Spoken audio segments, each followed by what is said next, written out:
Orang di dunia ini yang rugi yang gak ngaji. Apalagi kalau dia mengatakan seperti ini, apa yang dapat saya lakukan dengan majlis ilmu? Ayu syai'in a'malu bi majlis ilmi. Ini bahaya nih. Ya, orang yang sudah apes nih. Dulu waktu masih susah ngaji, misal. Pas jadi pejabat mulai nggak ngaji. Ya, ini umum nih bahasa saya. Cari lurah yang ngaji, coba cari. Ada nggak? Coba. Anda cium tangannya. Cari camat yang ngaji. Cari wali kota yang ngaji. Cari itu yang duduk di parlemen, MPR, DPR ngaji, pengajian kayak saudara. Cari. Mungkin bagi mereka jabatan dunia itu kesuksesan. Ya. Padahal sukses bukan itu. Atau mungkin sudut pandang orang ngaji orang-orang hina. Pagi-pagi apalagi, enak kan baca koran, buka handphone. Mungkin anggapannya orang ngaji itu orang yang keterbelakangan mentalnya, atau orang yang ketinggalan zaman, atau orang yang udah kolot. Makanya jarang pengajian tuh pejabat. Coba, ini kan suara nih streaming nih, kedengeran kemana-mana. Cari di pejabat yang ngaji. Kalau ngaji, wah tuh orang istimewa tuh. Selamat dunia, berhasil akhirat. Ya, apa dikatakan oleh Imam Abdullah bin Barak, man lam yatlubil ilma kaifa tad'u nafsuhu ila mukarramatin.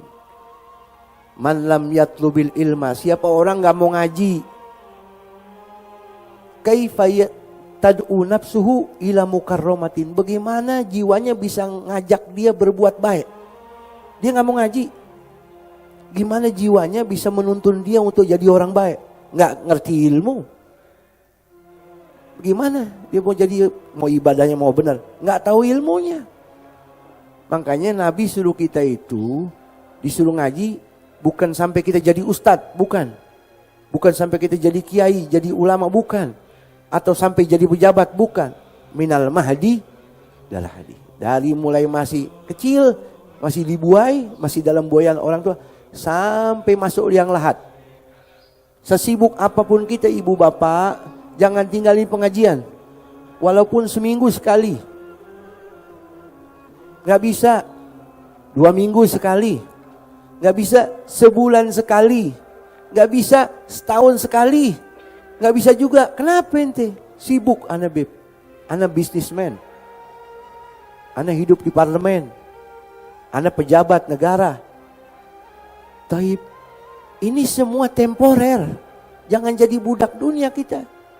Betul? Semakin kita jadi budak dunia, kita pembantunya dunia. Kemana-mana kita jagain tuh dunia. Tapi kalau ilmu yang jaga kita. Al ilmu yahrusuka wa anta tahrusul mal. Harta dunia kamu jagain. Bingung, harus dikunci, harus pakai pin, harus ditaruh di bank. Tapi kalau ilmu yang jaga kita. In kunta fisuk fal ilmu fisuk. Kalau ente pergi ke pasar, ilmu jagain ente. Ente pergi ke kamar mandi, ilmu jagain ente. Waqad umira bihuduri.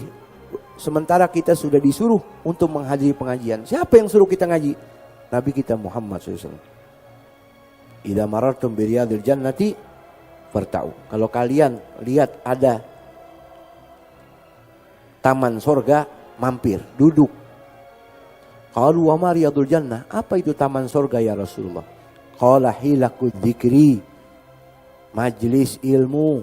Oh bukan bib, hilaqud dzikri majlis zikir, baca rotib, maulid, bukan. Pengajian, ada rotib bagus, ada wirulatif bagus, ada maulid apalagi bagus, ada ilmunya nggak ada. Itu bukan maksud dalam hadis. Kan kata Nabi hilaqad dzikri. Dulu ada ulama namanya Atha. Abi Muhammad Atha bin Abi Rabah. Ini orang dapat julukan mufti. Mufti bukan orang baru ngaji, mufti orang alim. Ngajinya sama siapa? Sama 200 sahabat Rasulullah. Imam Atha bin Abi Rabah ucapannya dipegang. Ditanya apa itu maksud hadis hilakuz zikri. Beliau mengatakan yang dimaksud Nabi hilakuz zikri majalisul halali wal haram, kaifa tabi wa tashtar, wa kaifa tusalli wa tasum, wa kaifa tahuj, wa kaifa tankih, wa kaifa tutallik, wa asya dhalik. Maksud hilakuz zikri, pengajian yang ngajarin mana halal, mana haram, bagaimana cara jual beli yang benar, bagaimana cara sholat, bagaimana cara puasa, bagaimana cara haji, bagaimana cara nikah, bagaimana apa itu tolak, itu hilakuz zikri. Ini Imam Atha ini luar biasa, hidup di zamannya Imam Muhammadul Baqir, Ibn Ali Zain Abidin, Ibn Husain, wabnata Fatimah Zahra Rasul. Cucu Nabi, anak dari cicitnya Nabi, namanya Muhammadul Baqir. Orang yang dikatakan oleh Rasul kepada Jabir, wahai Jabir, ini saya punya anak Husain lagi di kamar. Nanti Husain ini punya anak Ali Zainal Abidin, ahli ibadah. Nanti di hari kiamat kalau disuruhkan bangunlah pimpinan ahli ibadah, yang bakal bangun anaknya Husain namanya Ali. Nanti Ali itu punya anak namanya Muhammad. Kalau ente ketemu kirim salam ya. Itu namanya Muhammadul Baqir. Akhirnya Sayyidina Jabir ketemu. Panjang umur sampai ketemu Muhammad Al-Baqir. Alim, orang pada datang ngaji sama Imam Muhammad Al-Baqir. Ketika saat itu beliau mengetahui keilmuannya Imam Atha ini, apa kata Muhammad Al-Baqir? Alaikum bi Atha. Jangan ngaji sama saya. Kalian ngaji tuh sama Atha. Wallahi huwa khairul lakum minni. Bagi saya dia lebih alim, ngaji sama dia. Itu Imam Atha. Jadi kalau ada orang pengajian, qasidah bagus, baca rotib bagus, widul latif bagus, baca simtud durar bagus, barzanji bagus, ada pengajiannya enggak? Buka di situ fikih, buka di situ hadis Nabi, enggak. Itu bukan yang dimaksud. Yang dimaksud sama Nabi ada pengajiannya. Tuh. Lau badalin nas majalis thawab majalis ilmi laqtatalu hatta yutraka kulladzi imaratin imaratahu wa kulladzi suqin suqah. Imam Ka'bil Ahbar, ulama terkenal zaman dahulu, mengatakan apa? Seandainya pahala ngaji ibu bapak, kelihatan orang pada berantem berebut pengen ngaji. Yang dagang ninggalin dagangannya, yang di pasar tinggalin pasarnya, yang punya bangunan ditinggalin bangunnya, pengen berebut pahala ngaji. Makanya ibu bapak beruntung kalau ditakdir kita jadi orang yang cinta pengajian. Ini yang manfaat bukan kita aja nih yang ngaji ya. Imam Al-Habib Ahmad bin Hasan Al-Attas dalam kitabnya mengatakan, mayu'gad majlisu ilmin au dzikrillah.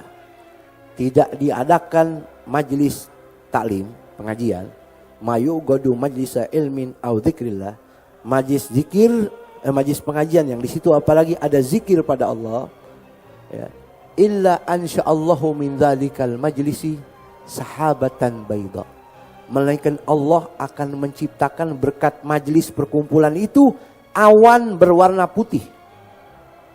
Fayasuquha ila qaumin lam ya'malu khairan gat. Itu berkat pengajian Allah ciptakan awan putih.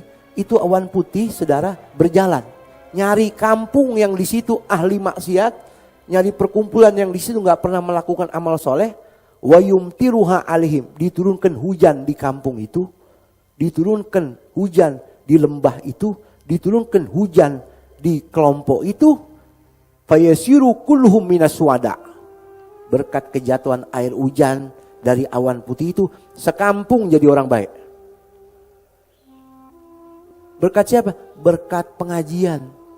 Pengajiannya di Serengseng. Perkumpulan kelompok lembah itu ada misal di Afrika, ada di Amerika, atau mungkin ada di Bogor, atau mungkin ada di Surabaya yang kita nggak tahu. Berkat pengajian tuh. Makanya saudara jangan tinggalin majelis ilmu.